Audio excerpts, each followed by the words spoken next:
श्रीमन्महागणाधिपतये नमः। लक्ष्मीनारायणाभ्यां नमः। उमामहेश्वराभ्यां नमः।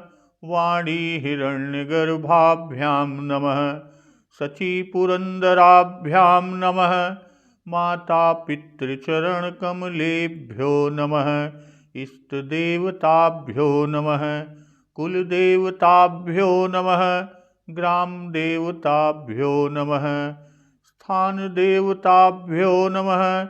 वास्तुदेवताभ्यो नमः। सर्वेभ्यो देवेभ्यो नमः। सर्वेभ्यो ब्राह्मणेभ्यो नमः। श्री गुरुचरणकमलेभ्यो नमः। ओम सिद्धिबुद्धिसहिताय श्रीमन्महागणाधिपतये नमः। रानी कैकेयी महाराज दशरथ जी से बोलती हैं, हे प्राणनाथ, हे प्राणपति, सुनिए, मेरे मन को भाने वाला एक वर तो दीजिए। और वह वर क्या है कि देहु एक बर भरत ही टीका। एक वर दीजिए, वह क्या? भरत को राज तिलक। और फिर कहती है कि मांगऊ दूसर बर कर जोरी, पूर्वहु नाथ मनोरथ मोरी। इस पर दूसरा वर मांगती हैं, क्या? कि तापस बेस विशेष उदासी, 14 बरिस राम बनवासी। कि तपस्वियों के वेश में उदासीन भाव से बस्ती नगर ग्राम से उदासीन होकर 14 वर्ष तक राम वन में निवास करें।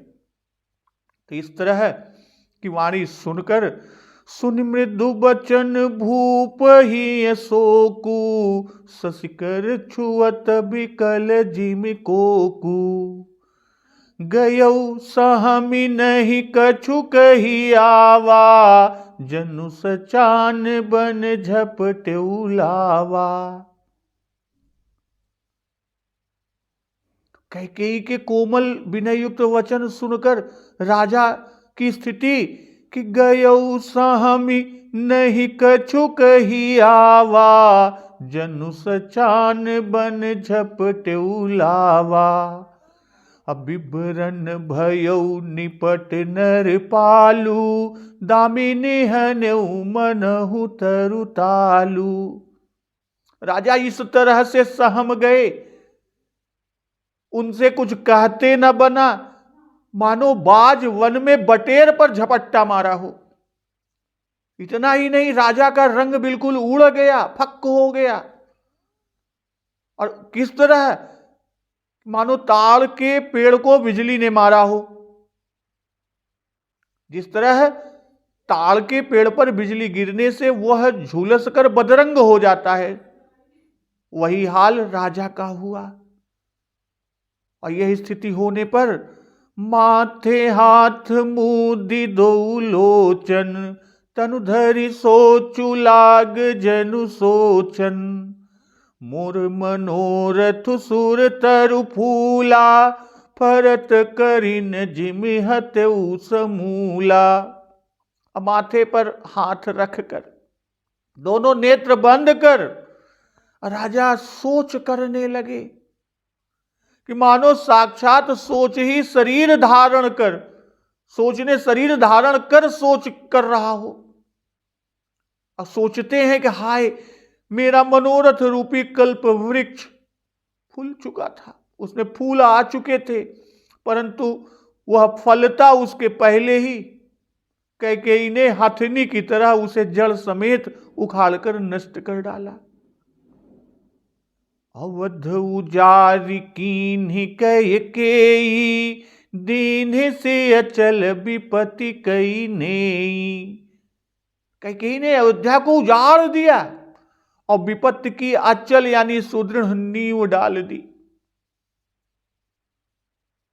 किस अवसर पर क्या हो गया स्त्री का विश्वास करके मैं वैसे ही मारा गया कि कौने अवसर का भयऊ गयऊ नारी विश्वास जोग सिद्धि फल समय जिमी जति ही अविद्यानाश। उसी तरह जैसे योग की सिद्धि रूपी फल मिलने के समय योगी को अविद्या नष्ट कर देती है। तो आज का प्रसंग इसी के आगे राजा की स्थिति कि एहि विधि राउ मन ही मन झांका देख कुभांति कुमति मन माखा। इस प्रकार राजा मन ही मन चीख रहे हैं और राजा का ऐसा बुरा हाल देखकर दुर्बुद्धि कैकेयी कुमति मन माखा, मन में बुरी तरह से क्रोधित होती है।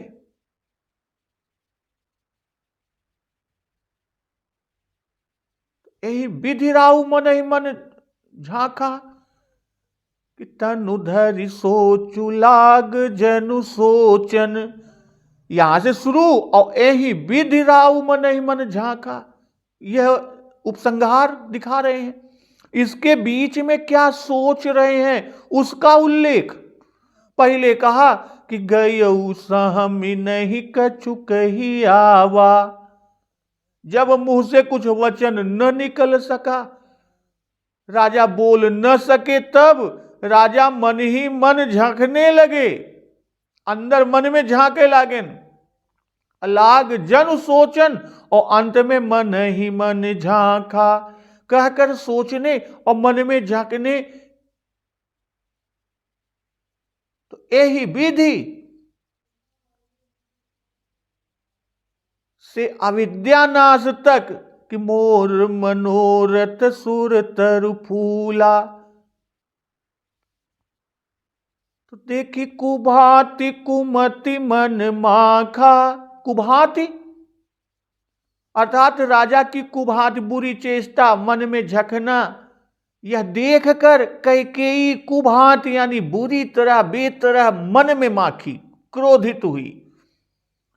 कुभांति यानी बुरी तरह के वचन बोली, जिन्हें सुनकर राजा ने कहा प्रिया बचन कस कहसी कुभांति। यहां कहते हैं कि कुमति मन माखा। पहले जब कैकेयी ने अपना कर्म नष्ट किया तब बाबा गोस्वामी तुलसीदास जी ने उसको कुमति कहा कि कोप समाज साज सब सोई राज करत निज कुमति बिगोई। और फिर जब वह नष्ट वचन बोली तब भी उसको कुमति कहे कि बात दृढ़ाई कुमति हंसी बोली कुमत कुबिहग कुलह जनु खोली। अभिल निज मिछाणन चहती बचन भयंकर बाज। और जब उसने कुभांति मन माखा तब उसके कर्म वचन और मन, तो यहां मन माखा में मन में क्रोध होने का भाव कि राजा की यह दशा देखकर कि वर मांगने पर उनको भारी शोक हो रहा है, वे पीले पड़ गए हैं, उनका रंग उड़ गया है, मन में न जाने क्या झांक रहे हैं, उत्तर ही नहीं देते। यह सब देख कैकेयी सह न सकी तो उसे कुबरी के वचनों का स्मरण हो आया जो मंथरा ने कहा था कि तुम ही न सोच सोहाग बल निज बस जानहु राउ। वो आगे भी कहा कि मन मलिन मुंह मीठ निप, तो वह सब सत्य है। राजा कपटी हैं, मन में मैले हैं, हमसे ऊपर से मीठे वचन बोला करते थे, पर प्रेम कौशल्या में है इनका, कौशल्या का हित चाहते हैं। मन में माख हुआ अर्थात वह सह न सकी कैकेयी, और सह न सकने से क्रोध आ गया। अब क्रोध में वचन कठोर निकलते हैं कि क्रोध के परुष वचन बल, और वही कठोर वचन आगे कैकेयी कहती है, भरतु की राउर पूत न होही, आने हूँ मोल बेसाही की मोही। जो सुनी सरवस लाग तुम्हारे, काहे न बोलहु बचन संभारे। देहु उतर अनुकरहु कि नाही, सत्य संध तुम रघुकुल माही। तो उसी क्रोध के वचन कि क्या भरत आपके पुत्र नहीं है, भरत कि राउर पूत न होही, और आने हूं मोल बेसाही की मोही। अय्या आप मुझे ही दाम देकर मोल लाए हैं, खरीद कर लाए हैं। जो सुनि सरु असलाग तुम्हारे, काहे न बोलहु बचन संभारे। जो मेरा वचन या भरत का राज्य सुनकर आपको बाण सा लगा, तो आप वचन संभाल कर क्यों नहीं बोले। और कहती है कैकेयी कि देहु उतरु अनुकरऊ कि नाही, सत्य संध तुम रघुकुल माही। उत्तर दीजिए, आप उसके अनुकूल करते हैं या नहीं करते। आप तो सत्यवादी हैं और रघुकुल में हैं। कैकेयी कहती है कि भरत की राउर पूत न होही, क्या भरत आपके पुत्र नहीं है अय्या कि आप मुझे खरीद कर लाए हैं। कहने का तात्पर्य यहां यह है कि दो ही हालातों में भरत राज्य के अधिकारी नहीं हो सकते। यदि एक कि वे आपके पुत्र ना हो, और दूसरे यदि वे दासी के पुत्र हो।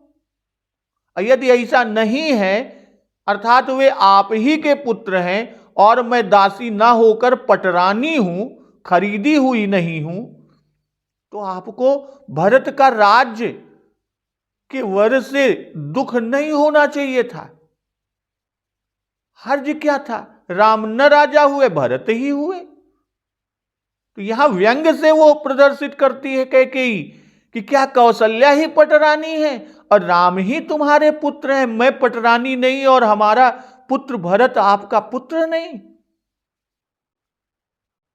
राजा की यह दशा देखकर कैकेयी बहुत चिढ़ी कि यदि कौशल्या के षड्यंत्र के सफल होने पर राम को राज्य होता, तब तो मेरे पुत्र को आजन्म कारावास होता कि भरत बंद गृह से ही राम लखन के नेम असोई ने मंजूर था। और मैं तो भरत के राज्य के साथ रामचंद्र के लिए केवल 14 वर्ष का वनवास मांगती हूं, और वो भी इन्हें बाण की भांति लग रहा। इसलिए कहती है कि क्या मैं खरीद कर गुलाम दासी हूं, और भरत दासी पुत्र है।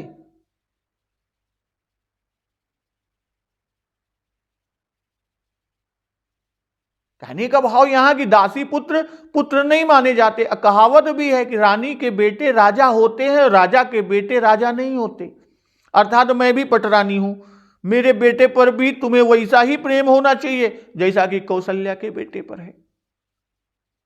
उसके लिए राज्य मांगने पर आपको ऐसी चोट क्यों लगी जो इतना विकल हो गया। तो जो सुनि सरवस लाग तुम्हारे, काहे न बोलहु बचन संभारे। भाई भरत की राउर पूत न होई, इन वचनों के साथ मिलाकर अगर हम इसका भाव निकालें, अर्थ करें कि जो सुन का अर्थ होगा भरत का राज्य सुनकर। देहु एक बर भरत ही टीका, इसी को सुना। अब मुख्य वरदान यही है, और दूसरा तो केवल उसी की पुष्टि के लिए है। पहला योग है, दूसरा क्षेम है। सरवस लाग तुम्हारे, राजा का रंग पीला पड़ गया, शोक के मारे उनके मुख से वचन नहीं निकलता, और दोनों हाथ माथे पर रखे हुए, आंखें बंद किए हुए शोक में डूबे बैठे हुए हैं। इसी पर कैकेयी कहती है कि जो सुनि सरवस लाग तुम्हारे, यह सब दशा बाण लगने से होती है। भरत को राज्य दीजिए यह वचन तुमको बाण के समान लगा, काहे न बोलो हूं। अपने को संभाल कर मुंह से कहना चाहिए था कि तुम्हारे किए होगा कि नहीं होगा, भरत तुम्हारे पुत्र हैं या नहीं है, मैं दासी हूं, खरीदी हुई हूं कि रानी हूं। तो राजा की दशा देख कैकेयी डरी। एक भाव यह भी है कि राजा की यह स्थिति को जब देखा कैकेयी ने तो वह डर गई कि कहीं इस दशा में राजा का प्राणांत हो गया तो वे न हां कह सके। यदि वे हां न कह सके तो बना बनाया सारा काम तो बिगड़ जाएगा। इसलिए वो ऐसा कहती है कि हमारे वचन बाण से लगे हैं आपको, अपने को संभाल कर बोलते क्यों नहीं। जिससे वे बोले राजा जी। अब फिर भी राजा जी न बोले तब कहती है कि उत्तर दीजिए हां या नहीं, कुछ तो कहिए, चाहे हां में कहिए चाहे नहीं, कुछ भी तो कर दीजिए। भाई हमारा वचन तुम्हें बाण सा लगा, संभाल कर क्यों नहीं बोलते हो।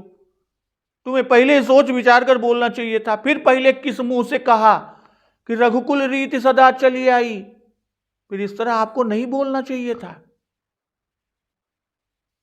और इसी पर कहती है, जब इस पर भी नहीं बोल रहे हैं, देहु तरु अनुकरहु कि नाही, सत्य संध तुम रघुकुल माही। हां कीजिए, नहीं तो नाही कह दे, अनुकरहु कि नाही, नाही तो नाही कह दे।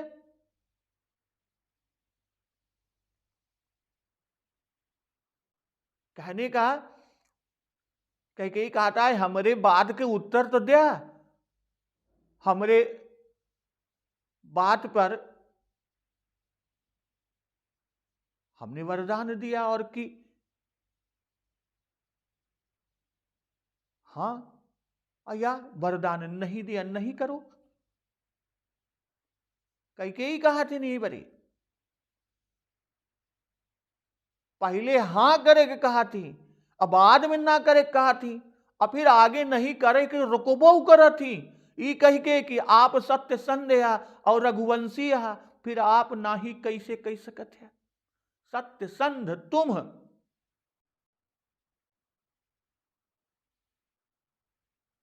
कही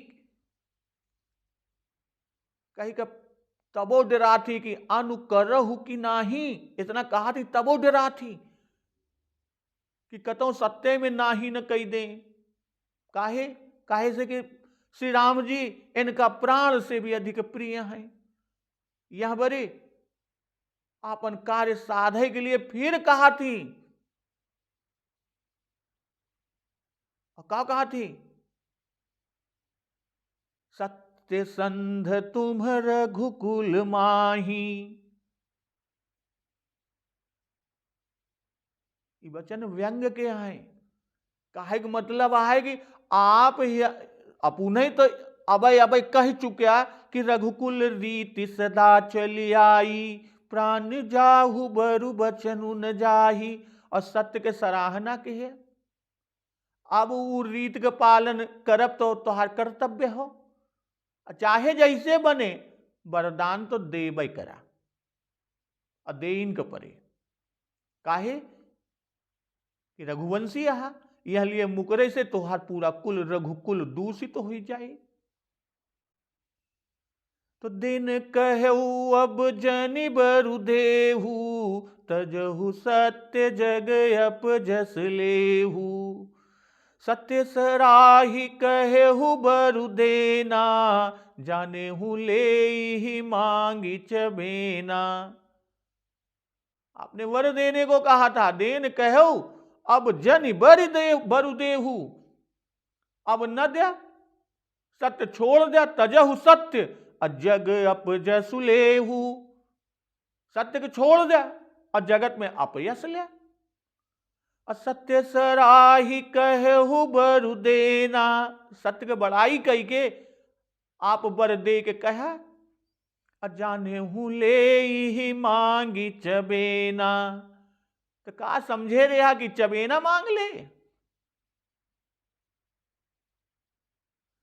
तो देहु उतरु अनुकरहु कि नाही। जो वहां कैकेयी ने कहा उसी को यहां फिर से कह रही है, असत्य संध तुम। और एक तात्पर्य कि तजहु सत्य जग अपजस लेहु, कि अपयस का भय दिखावतियां हैं कि जो ने राजा नाही न करें। असत्य सराही सत्य मूल सब सुकृत सुहाए। भाई चबेना मांगेगी ऐसा समझकर इसी धोखे से आप दानी और सत्यवादी बनत रहा। तसीब आदि बड़े बड़े उदार दानियन के उदाहरण दई के राजा के कृपण बनावती कि आप तो मुट्ठी भर चबेना ही दे चाहते हो। दानी तो वो सब रहन कि तन धन सब दई जाएन, ऐसी राजा के कृपण कंजूस बतावत है। कहने का भाव कि यदि आपने ऐसा समझा हो तो आपकी भूल है। कोई मर भुक्खा दरिद्री होता तो भले ही ऐसा समझना उचित था कि मुट्ठी भर चबेना मांग लेगा, पर रानी है, रानी तो राज्य ही मांगेगी। तजहु सत्य, तो इस पर यदि राजा कहे कि मैं सत्य नहीं छोड़ता, तब तुमने अयोग्य वर मांगा है, दूसरा कोई उचित वर मांग लो। जैसा राजा ने आगे कहा है कि प्रिया बचन कस कहसी कुभाती, मांगू माथ अबही देऊ तो ही, राम बिरह जनि मारसी मोही। तो उस पर कहती है कि सत्य सराही कहे बरु देना। या तो पहले ही नियम बनाई लेते कि अमुक बर देव एका न देव। असो तो आपने किया नहीं, आपने तो अपने कुल की और अपने सत्य की सराहना कई के वर दे के प्रतिज्ञा कह रहा। इतना कुछ कहे के बाद राजा के बोलत न देख के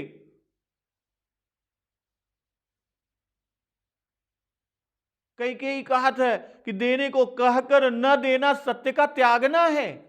आपका यश संसार में है कि महाराज अयोध्या नरेश बड़े सत्यवादी हैं। असन न देवे, अगर वो न देवे तो आपका निर्मल यश नष्ट हो जाए और संसार में अपयश होए कि स्त्री कौशल्या के बस में पड़ के राजा दशरथ जोन है उस सत्य के त्याग देहन, जो कि इनके कुल में कहू न त्याग कह रहा। और अगर ये कहा कि मुझे धोखा हुआ, मैं यह नहीं समझता था कि यह भरत को राज्य और राम को वन मांग ले, तो यह बात भी नहीं। भाई आप जानते थे कि प्राण से भी प्यारी वस्तु मैं मांगूंगी, इसलिए वर देने के पहले आपने सत्य की सराहना की कि रघुकुल रीति सदा चली आई, प्राण जाहु बरु बचन न जाई। तो ऐसी बातें तो दाता तभी कहता है जब वह अति दुर्लभ वस्तु देने को तैयार होता है। भाई तुच्छ वस्तु देते समय ऐसे शब्द प्राकृत दानी के मुख से कभी नहीं निकलते जो कहा आपने कहे हैं। अब वाल्मीकि रामायण में वर देने को कहकर आप पश्चाताप कर रहे हैं कि हे वीर, आप पृथ्वी में धार्मिक कैसे रह जाएंगे, और मैं इतने दिनों जीवित रहा। भाई जब अनेक राजर्षि आकर आपको धर्मज्ञ कहेंगे तब आप उनको क्या उत्तर देंगे, क्या कहेंगे कि जिस कैकेयी ने मेरी रक्षा की, जिसकी कृपा से मैं इतने दिनों तक जीवित रहा, उससे जो मैंने प्रतिज्ञा की थी उसका पालन भी मैंने नहीं किया। दिन कहू अब जनि बरु देहू, तजहु सत्य जग अपजस लेहू। भाई वर देने को कहकर और तुम उसका उल्टा कर रहे हो,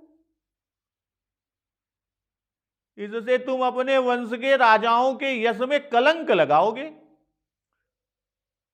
अस्सी भी दधीच बलि जो कछु भाखा। तो अब भी दधीच बलि की कथा वो कैकेयी बताती है किसी दधीच बलि जो कछु भाखा, तनु धनु तजेउ बचन पनु राखा। कि राजा शिव, दधीच ऋषि जी और राजा बलि ने जो कुछ कहा उस वचन की प्रतिज्ञा की और उन्होंने रक्षा की। तन धन भले ही सब कुछ त्याग दिया। अति कटु बचन कहत कैकेयी, मानहु लोन जरे पर देई। कैकेयी अत्यंत कड़ुए वचन कह रहे हैं, कटु वचन, और वो ऐसे है कि मानो जले पर नमक छिड़कती है। अब यहां तीन की कथा कही, तीन के बारे में उदाहरण दिया, शिवी, दधीच और बलि। राजा शिवी, ऋषि दधीच और राजा बलि। तो राजा शिव जी का उल्लेख महाभारत के वन पर्व में कि मार्कंडेय जी ने युधिष्ठिर जी से शिव की कथा कुछ इस प्रकार कही कि ये उसीनर महाराज के पुत्र थे। इनकी साधुता और उदारता की परीक्षा लेने के लिए देवताओं ने इंद्र और अग्नि को भेजा। अग्नि कबूतर बन गए और इंद्र बाज बने। राजा शिव सभा में सिंहासन पर विराजमान थे, इतने में कबूतर भागता हुआ राजा शिव की गोद में जा गिरा और उधर बाज भी पीछा करता हुआ वहां पहुंच गया। कबूतर ने राजा से कहा कि मैं आपकी शरण में हूं, मैं वस्तुतः कबूतर नहीं हूं, एक स्वाध्याय निरत तपस्वी श्रोत्रिय ब्रह्मचारी हूं, तो मेरे प्राणों की रक्षा कीजिए। तो इस पर बाज बोला, मेरे आहार में विघ्न न डालिए। तो इन दोनों की ऐसी स्पष्ट मनुष्य की भाषा में बातचीत सुन राजा शिव असमंजस में पड़ गए। शरणागत को शत्रु के हाथ में देने के पातक को कहते हुए राजा ने बाज से कहा, मैं अपने प्राण चाहे दे दूं पर शरणागत को नहीं छोड़ूंगा, तुम इसके लिए व्यर्थ क्लेश न करो। हां, मैं उनके बदले बैल आदि का मांस दे सकता हूं अय्या, और जिससे मेरी कीर्ति हो, जिसमें और तुम्हारा भी प्रिय हो, वह बताओ, मैं उसे करने को तैयार हूं। तब बाज ने कहा, बाज रूप में जो इंद्र बने थे, तो कहा कि अपनी दाहिनी जंघा का मांस अपने हाथ से काटकर और इस कबूतर के वजन के बराबर तौल कर मुझे खिला दीजिए, तो मेरा प्रिय होगा और इसकी जान बचेगी। महाराज शिव ने तराजू मंगाकर एक पलड़े में कबूतर को बिठाया और दूसरे में अपना मांस काट काट कर रखते गए, किंतु सारे शरीर का मांस काटकर चढ़ा देने पर भी कबूतर का पलड़ा भारी ही रहा। तब राजा ने अपना शरीर ही शरणागत की रक्षा के लिए अर्पण कर दिया। यह देख बाज यह कहता हुआ अंतर्धान हो गया कि राजा के लिए असाध्य कुछ नहीं, और कबूतर की रक्षा हो गई। तब राजा ने कबूतर से पूछा कि यह बाज कौन था? तो कबूतर ने सारा हाल कह दिया और वर दिया कि जो मांस तुमने मेरी रक्षा के लिए दिया है, वह यह तुम राजाओं का स्वर्ण वर्ण अत्यंत पवित्र सुगंध युक्त राज चिन्ह होगा, अर्थात जंघा की चमड़ी का रंग सुंदर और सुनहला हो जाएगा। तो इससे बड़ी पवित्र सुगंध निकलती रहेगी और तुम्हारे दक्षिण भाग से जंघा के इस चिन्ह के पास से यशस्वी कपोत रोमा पुत्र होगा। और यह कहकर कबूतर भी अंतर्धान हो गया। और कहीं कहीं ऐसा भी वर्णन मिलता है कि राजा ने 100 यज्ञ करने का संकल्प किया, राजा शिव ने, और 99 यज्ञ पूरा हो जाने पर इंद्र डर गए कि हमारा सिंहासन राजा न छीन ले, क्योंकि 100 अश्वमेघ यज्ञ के बाद इंद्रासन मिलता था। इसलिए इंद्र ने अग्नि को साथ ले राजा जहां यज्ञ में बैठे थे वहीं परीक्षा लेने पहुंचे, और जब शरीर का मांस कबूतर के बराबर न हुआ तो राजा ने सिर काट देना चाहा, और ज्यों ही राजा शिव ने तलवार उठाई, इंद्र और अग्निदेव अपना कृत्रिम रूप छोड़कर वास्तविक रूप में प्रकट हो गए, और प्रसन्न होकर उन्होंने राजा का शरीर जैसा का तैसा कर दिया। और ये सोमवंशी राजा थे और ययाति के दौहित्र थे, और उसी देश कंधार के समीप है। तो शिव के धर्म और धैर्य की परीक्षा के लिए एक बार ब्रह्मा जी ब्राह्मण वेश धर कर आए और बोले, अपने पुत्र का मांस पकाकर खिलाओ। और जब भोजन तैयार कर राजा विप्र के पास गए तो वो वहां न मिले। मालूम हुआ कि देर हो जाने के कारण विप्रवर कुपित हो गए और घर बार नगर में आग लगा रहे हैं। तब भी राजा को किंचित दुख नहीं हुआ। वे विप्र के पास भोजन ले गए और उनसे कहा कि तुम ही खा लो। विप्र ने राजा से कहा कि तुम ही खा लो, और ज्यों ही आज्ञा पाकर राजा खाने को तैयार हुए, विप्र ने हाथ पकड़ लिया और बहुत सत्कार किया। और राजा देखते हैं कि पुत्र वहीं जीवित खड़ा हुआ है। तो राजा शिव से जो कोई जो कुछ भी मांगता वे देने को उद्यत हो जाते थे।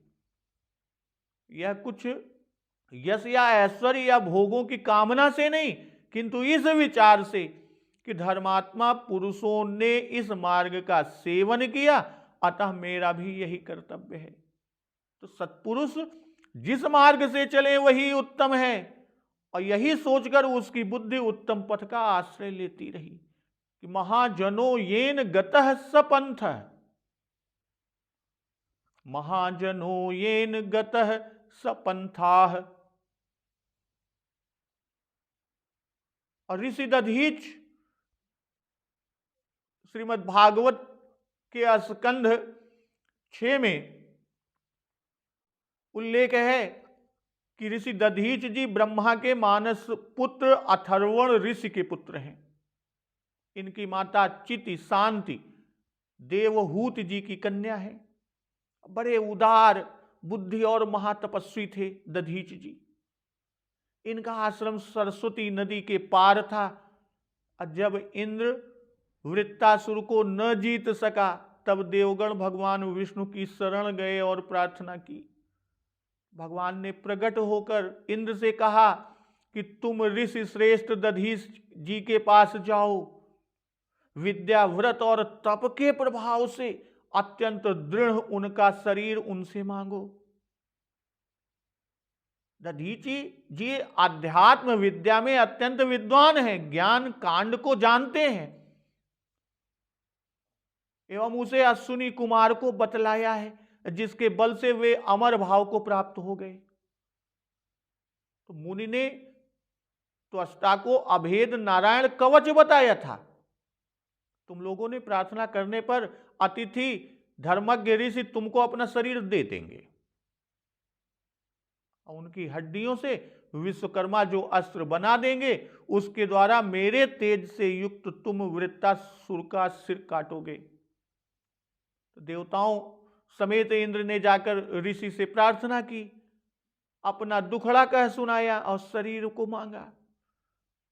तो दधीच जी ने प्रसन्न हृदय से कहा, हे स्वामियों, यह शरीर अनित्य है। जो पुरुष सब प्राणियों पर दया प्रकाश करते हुए इससे धर्म धन के उपार्जन की चेष्टा नहीं करता, उसके लिए अचेतन जड़ जीव भी सोच करते हैं।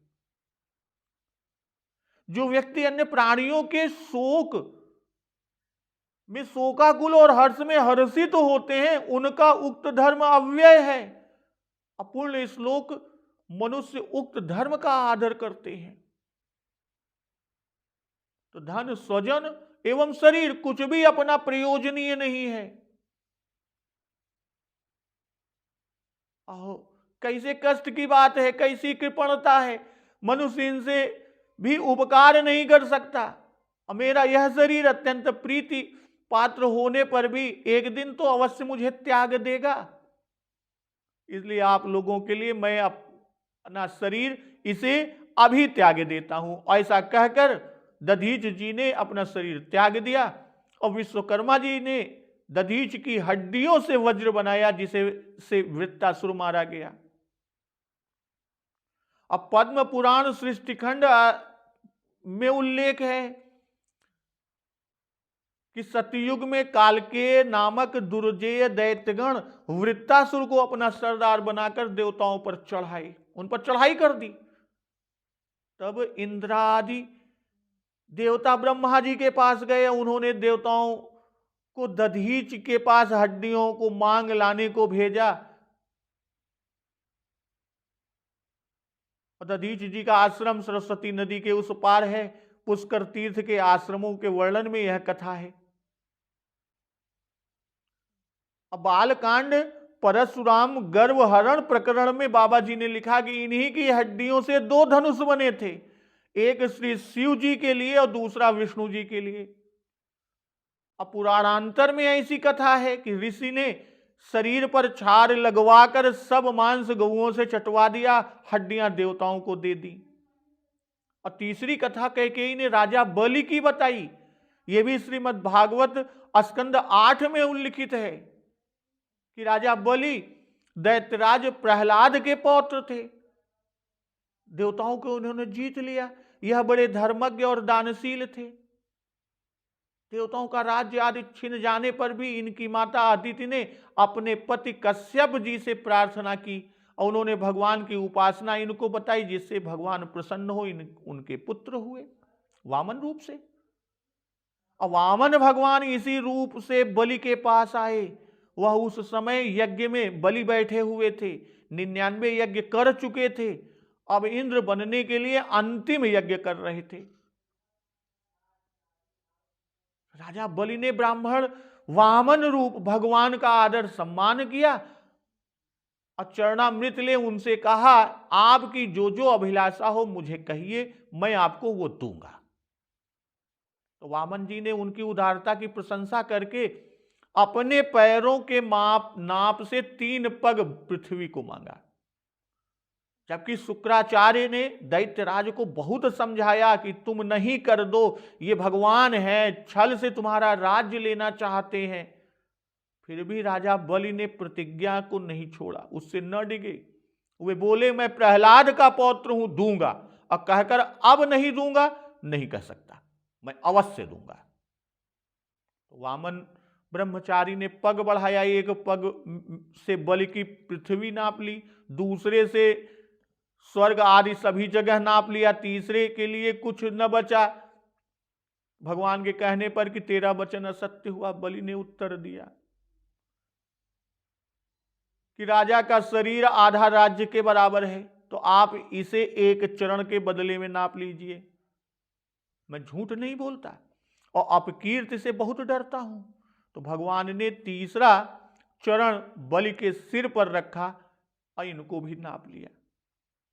तो वही कि कैकेयी ने जो कुछ तीनों के बारे में बताया कि इन लोगों ने जो कुछ भी कहा उसे पूरा किया, तन व धन बचाने का उपाय नहीं किया, न ऐसी मन से कोई चेष्टा किया। श्री शिवी महाराज और महर्षि दधीच ने तन दिया और राजा बलि ने धन, त्रैलोक्य की संपत्ति को दे दिया। तन धन तजेऊ। अब भरत को राज्य देने में राजा को धन यानी अवध राज्य रूपी संपत्ति का त्याग करना पड़ेगा और राम जी को वन देने में तन का त्याग होगा।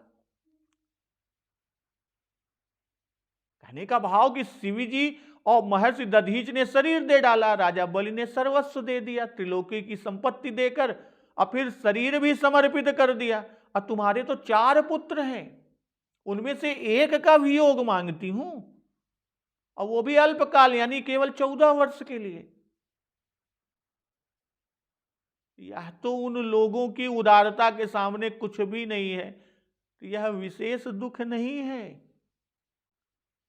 तो अति कटु बचन कहति कैकेयी, मानहु लोन जरे पर देई। अब यहां एक शंका कि कैकेयी के वचन तो धर्म में, धर्म की बात को अति कटु कैसे कहे। भाई कैकेयी धर्मात्माओं की प्रशंसा करके राजा की निंदा कर रही है कि देन कहू अब जन बर देहू, अतजहु सत्य जग अपजसु लेहू। तो यही अति कटु है। मानो जले पर नमक लगाती है। पहले जलना कि विवरण भयऊ निपट नर पालू, दामिनी हन मनहु तरुतालू। वर मांग कर राजा को जलाया और अब धर्मात्माओं का धर्म कहकर राजा को अधर्मी बना रही है। तो यह जले पर नमक लगाना है भाई। अति कटु वचन कह रही है, क्योंकि राजा पर भारी क्रोध है। आगे दीख जरत ऋषि भारी, जब जैसी ऋषि होती है तब वैसा ही कटु वचन निकलता है।